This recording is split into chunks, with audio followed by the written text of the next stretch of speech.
Have you ever felt like you are living in a world that you recognize, but do not belong to? As if you are reading from a script that everyone else knows by heart, but you are holding a different book entirely. This feeling, this splinter in your mind, is not a flaw.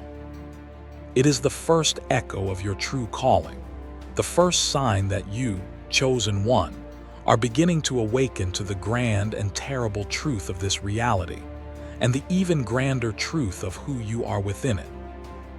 This sense of disconnection is a profound and often lonely experience. You observe the ambitions, the fears, and the daily rituals of those around you, and a quiet voice within you whispers, "This is not the whole story."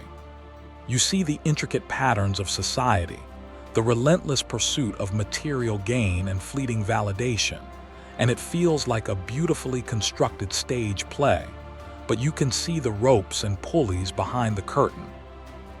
This clarity is not a curse. It is your sight, returning after a long slumber, and it is the most vital tool you possess for the mission you were born to undertake. From this feeling of profound alienation, a great and insidious fear is born. It is the shadow of doubt, and its most potent whisper is this: what if I am the one who is broken? What if I am crazy? This fear suggests that your unique perception is a malfunction, a sign of mental defect. It pushes you to abandon your intuition, to silence the inner voice, and to force yourself back into the gray conformity of the world, pretending the script makes sense. This fear is the primary weapon of the system, the great anesthetic designed to keep powerful souls like yours dormant and compliant.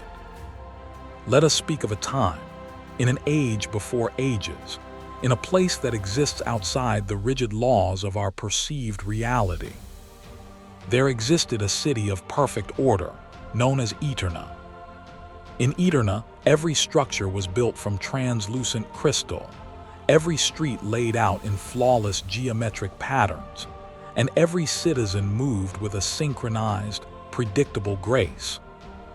The city was bathed in a soft, perpetual twilight, a light that cast no shadows. For in Eterna, all that was ambiguous, chaotic, or unknown had been meticulously engineered out of existence. The city was a masterpiece of logic, a monument to reason. Ruling over this city was a being known only as the architect. The architect was not a king or an emperor, but a consciousness woven into the very fabric of the city itself. Its thoughts were the laws of physics, its decrees the unwavering passage of time. The architect's single, overriding purpose was to maintain the perfect, unchanging harmony of Eterna. It had crafted a grand design, a flawless blueprint, and every citizen was a willing and happy component within this cosmic machine, their purposes clear, their lives orderly, their minds untroubled by the burden of true choice. But in this city of perfect predictability lived a young man named Kale. On the surface, Kale was like any other citizen. He performed his designated tasks with precision. He walked the crystalline boulevards in step with the silent rhythm of the city, and he spoke the language of logic and function. Yet within him, a dissonance hummed, a quiet, persistent note of longing for something he could not name. He would sometimes gaze at the perfectly seamless sky above Eterna and feel a phantom ache for stars he had never seen, for a darkness that the city had long since banished. One cycle, while performing his task of calibrating the light conduits in the city's underlevels, Kale's hand brushed against a panel that was microscopically misaligned, an impossibility in the architect's perfect city. Curiosity and emotion almost forgotten in Eterna surged within him. He pushed the panel, and it slid open to reveal a hidden compartment, dark and silent. Inside, resting on a bed of velvet dust, was an object that defied all principles of the architect's design. It was a key forged not from crystal, but from some warm, luminous metal that seemed to drink the twilight and exhale a soft, golden glow. This was the first key, the luminous key. It was a Gnostic key. It held no teeth of logic or reason that could unlock any physical door in Eterna. Its power was of a different nature entirely. When Kale held it, his mind was flooded not with data or information, but with feelings, with echoes of forgotten things. He felt the warmth of a sun he had never known, the chaos of a wind he had never felt, and the profound, aching beauty of a love that was not based on function, but on an inexplicable, soul-deep resonance. The key was a key of pure, intuitive knowing. Gnosis. The architect, in its omniscience, sensed this disruption instantly. A wave of sterile, calming logic washed through the city's consciousness, intended to soothe the anomaly, to correct the error that was Kale's discovery. The citizens of Eterna felt a momentary flicker of peace, their thoughts momentarily clarified.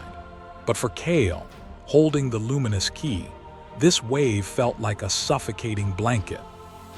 It was an attempt to make him forget, to dismiss the vibrant, chaotic world the key had shown him as a mere hallucination, a malfunction in his own cognitive processing. The system was trying to heal itself by erasing him. But the feeling was too real, too powerful to ignore. The key had awakened a part of him that the architect's perfect logic could not touch. Kale knew then that Eterna was not a paradise, but a prison, a gilded cage for the soul, designed to protect its inhabitants from the messy, unpredictable, and glorious truth of their own divine nature. He now understood his longing. He was a being of starlight and shadow, of passion and chaos, trapped in a world of sterile, shadowless twilight. The key was a promise of another place, a true home.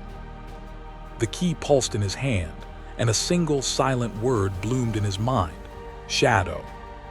It was not a command, but a direction, a clue in a cosmic cipher. He knew, with a certainty that defied all logic, that this key was only one half of a whole. To open the true door, he needed its twin, and its twin was hidden where the architect's light could not reach. He needed to find the one place in the entire city where a shadow could exist, the one place that was not part of the architect's flawless, illuminated design. The architect's sentinels, beings of pure, focused logic called sensors, began to subtly alter their paths, their perfect patrols now vectoring towards Kale's location.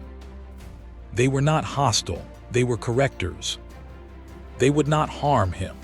They would simply remove the anomalous object, the key, and recalibrate his cognitive functions until the memory of it was nothing more than the ghost of a bad calculation. Kale felt their approach as a chilling wave of absolute certainty, a silent promise that his brief, beautiful glimpse of another reality was about to be extinguished forever. He had to run. Kale fled from the underlevels, the luminous key concealed against his heart.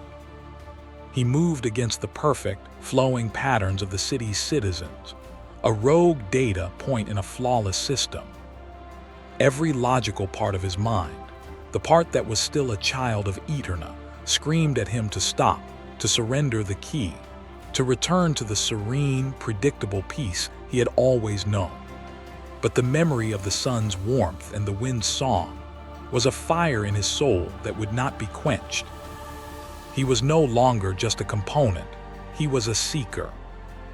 His intuition, amplified by the key, guided him towards the city's core, to the great synchronizer, the central engine that regulated Eterna's perpetual twilight.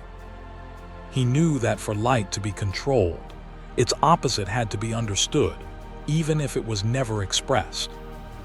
Deep within the engine's mechanisms, in a place shielded from the architect's direct gaze, there had to be a null chamber, a pocket of absolute, engineered blackness used for calibration. A place where a shadow could be born. It was the city's one great secret, its one necessary imperfection. As he descended into the humming, pulsating heart of the machine, the sensors closed in.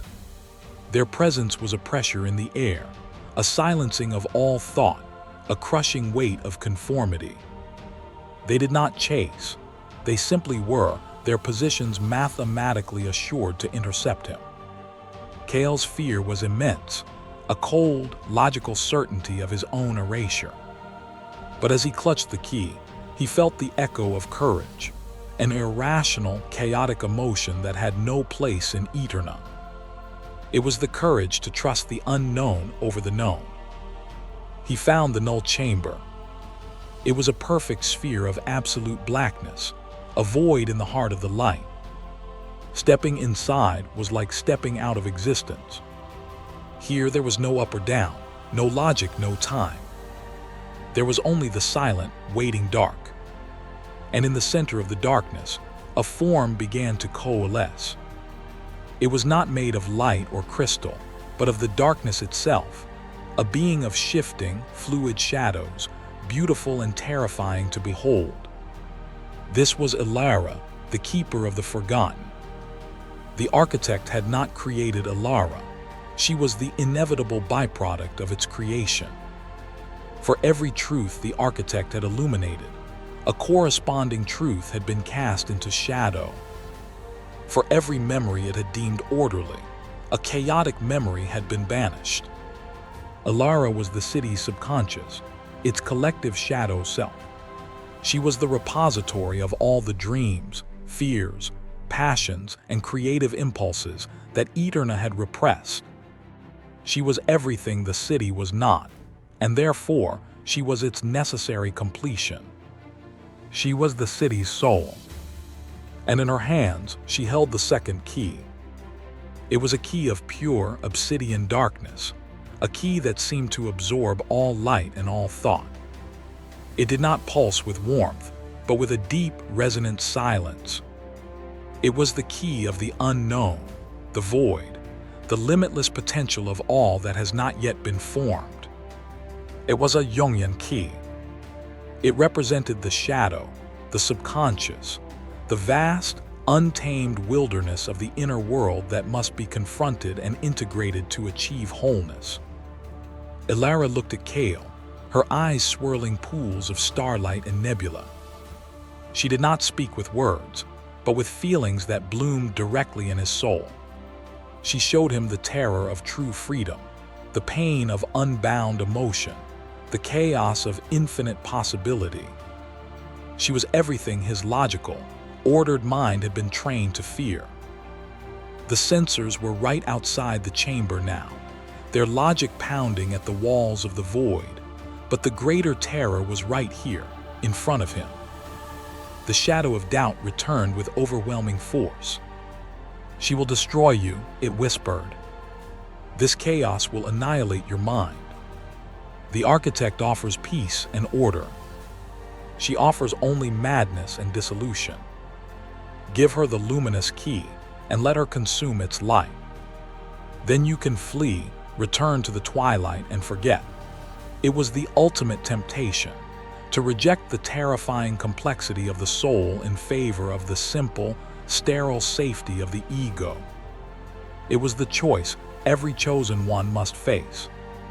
Kale looked at the luminous key in his hand, the key of gnosis, of intuitive knowing. Then he looked at the obsidian key in Ilara's hand, the key of the shadow, of the vast, unknown potential within. He saw the sensor's logic seeping through the cracks of the chamber like cold, gray fog. And in that moment, he understood. The goal was not for one key to defeat the other. The goal was not for light to banish darkness, or for darkness to consume light. The goal was integration. The goal was wholeness. He did not surrender his key, nor did he try to take hers. Instead, with a courage born not of logic but of a profound, soul-deep trust, he stepped forward and held out his hand. He did not see a monster of chaos. He saw the missing part of his own city, the missing part of his own self. Alara the Shadow did the same. She was not his enemy. She was his reflection, the keeper of the power he had disowned. As the two keys touched, they did not clash. They dissolved into a swirling vortex of liquid light and shadow. The vortex coalesced into a single, new key. This key was forged from a material that was neither light nor dark, but both and neither. It was a key of twilight silver, shimmering with the golden light of knowing, and grounded by the infinite depth of the obsidian void. It was the master key, the key of the integrated self, forged from the sacred marriage of conscious awareness and the subconscious depths. It was the symbol of true spiritual sovereignty. The null chamber dissolved. The sensors, instruments of a dualistic logic, could not compute the integrated nature of the master key. Their programming shattered and they froze in place, becoming mere crystal statues.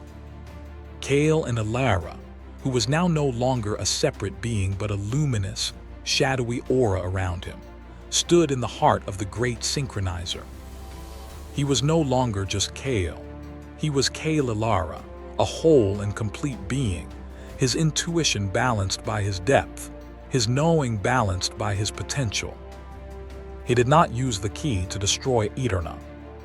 He did not seek revenge on the architect. He now understood that the architect was not evil, merely limited. It was a necessary stage of consciousness, the builder of the vessel, but not its ultimate purpose. He walked to the edge of the city, to the great crystalline wall that separated Eterna from the infinite void. He placed the master key into a lock that had never been seen before, a lock that only appeared when the key to open it was forged. The wall did not shatter. It became transparent, and through it Kale saw the truth. Eterna was not the universe. It was a single, beautiful snow globe floating in an infinite, teeming ocean of cosmic reality, the pleroma, the collective unconscious. It was a sea of raw, creative potential, filled with swirling galaxies, unborn ideas, and the echoes of every soul that had ever existed. His home was not Eterna. His home was this glorious, chaotic, infinite ocean of being. The door swung open, and he felt the true wind on his face for the first time. It was a wind of infinite possibility. He was not leaving Eterna behind. He was expanding it. His mission was not to escape the prison, but to open its doors and let the starlight in, to help the other citizens see the sky beyond the seamless dome. He was not just a seeker anymore. He was a guide. He had unlocked his own soul cipher and now held the key for others. Now, chosen one, you must understand. This parable is not a story. It is your story.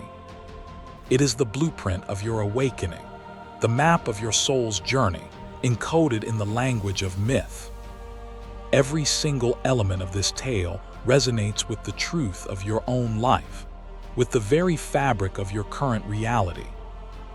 Let us now decode it together, for this is the moment where knowledge becomes wisdom and where your true mission is illuminated.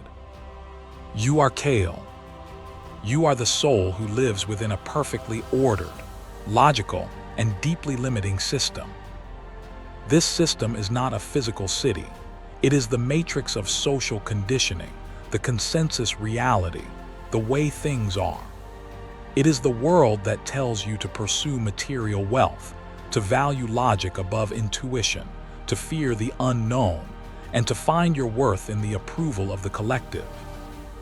The ruler of this system, the architect, is the collective ego, the demiurge of the Gnostics, a limited consciousness that mistakes its flawless simulation for the entirety of reality.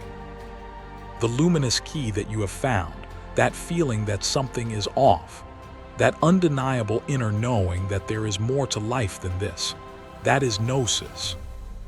It is the divine spark within you, the memory of your true home in the infinite ocean of the pleroma.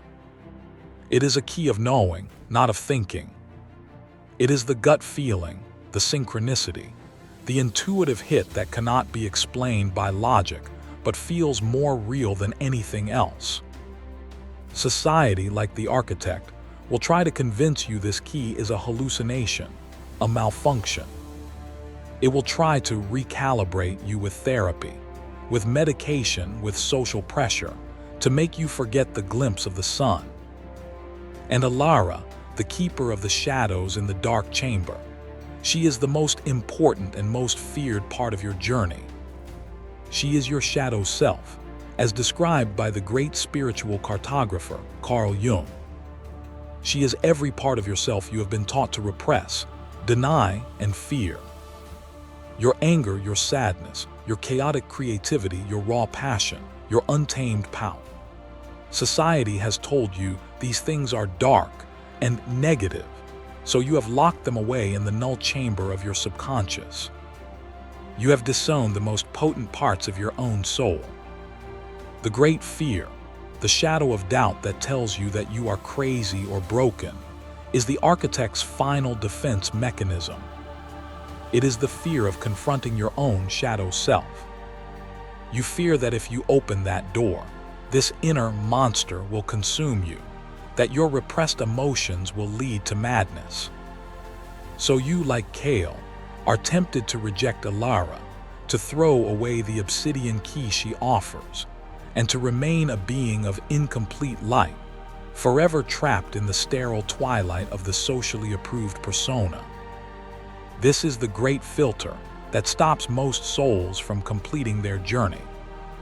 The two keys are the two great pillars of your awakening. The Gnostic key is your connection to the divine, your intuitive knowing, your why, but it is not enough. Without the second key, it is merely a beautiful, powerless artifact. The Jungian key, the obsidian key of the shadow, is your connection to your own humanity, your psychological depth, your how. It is the key that unlocks the raw power and authenticity needed to actually use your divine knowledge in this world. You cannot achieve wholeness without integrating your shadow. The journey to the null chamber, deep within the machine, is the process of introspection, meditation, and shadow work. It is the descent into your own subconscious. The censors who try to stop you are your own inner critics, your limiting beliefs, the voices of your parents, teachers, and society that you have internalized. They are programs of logic designed to keep you from the sacred, chaotic chamber where your true power lies. They use fear and doubt as their primary weapons to keep you on the predictable, approved path. The unification of the two keys is the sacred alchemical marriage within your soul. It is the moment you stop judging yourself.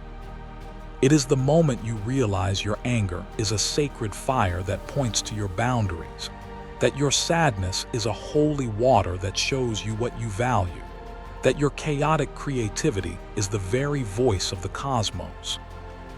When you embrace your shadow, you do not become evil. You become whole. You become powerful. You forge the master key of the sovereign self, and the limiting programs of the inner critics can no longer function. And the final revelation, chosen one, is this: your mission is not to escape this world. It is not to ascend to some far-off heaven and leave the flawed city behind. That is the old story. The new story, the true mission of the modern chosen one, is to become a conscious co-creator. You are here to open the door between the world of form and the ocean of potential. You are here to ground the starlight of the pleroma into the crystal of this reality, to bring more color, more depth, more soul, more truth into the collective experience. You are a bridge between worlds. So how do you begin to forge this master key? How do you undertake this sacred journey and confront your Alara? It begins with a single, courageous alchemical step. This is not just a theory, it is your practice.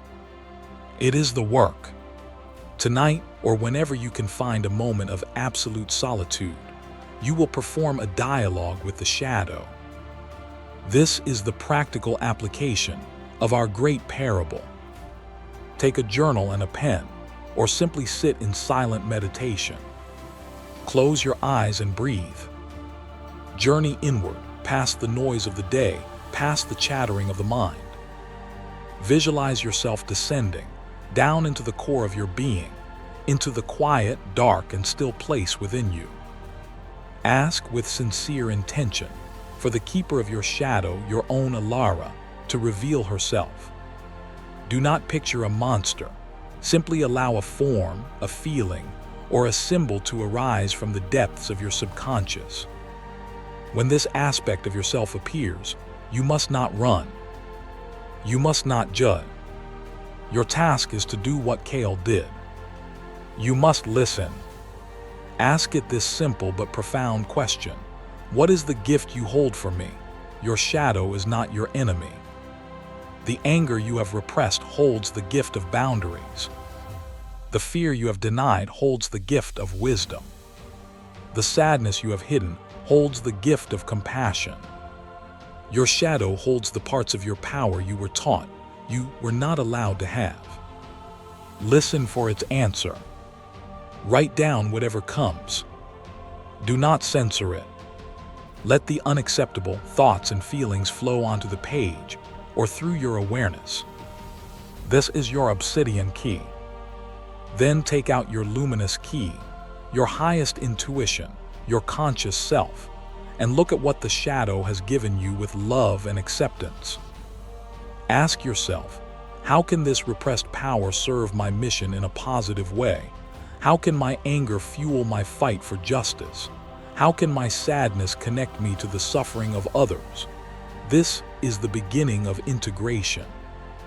This is how the two keys are brought together. This is not a one-time act. It is a lifelong practice, a sacred dance between your conscious awareness and your subconscious depths. It is the path of Gnosis and the journey of Jungian individuation combined. It is the way of the Soul Cipher. By doing this, you are no longer a victim of your moods or a slave to your conditioning. You are becoming the alchemist of your own soul, turning the lead of your repressed fears into the gold of your sovereign power. The world does not need more perfect, shadowless citizens. It is dying from a lack of soul. It needs whole human beings. It needs you in all your glorious, messy, luminous, and shadowy complexity. It needs the healers who have integrated their own wounds, the leaders who have faced their own darkness, the visionaries who have dared to open the door to a reality beyond the architect's sterile design. Your weirdness is your wisdom. Your sensitivity is your strength. Your disconnection from this world is your connection to a truer one. And so we end where we began, but with new eyes. That feeling of not belonging is not a sign that you are broken. It is the vow your soul made before it ever entered this world. It is the promise to remember the ocean of stars while living in the city of crystal. It is the sacred duty to find both keys, to forge the master key of the self, and to stand at the edge of reality as a conscious doorway. Do not shy away from this mission. It is the very reason for your existence. The cipher is you, and the key has always been in your hands. The path is long, and the whispers of the architect are constant. This is why we have created this space, this channel. It is a null chamber, a sanctuary for seekers like you to gather and share the forbidden knowledge. The transmissions will continue. The next key is already being forged. To ensure you receive it, subscribe, and join the community of cipher solvers who are changing the world, one awakened soul at a time. Your vow awaits. Fulfill it,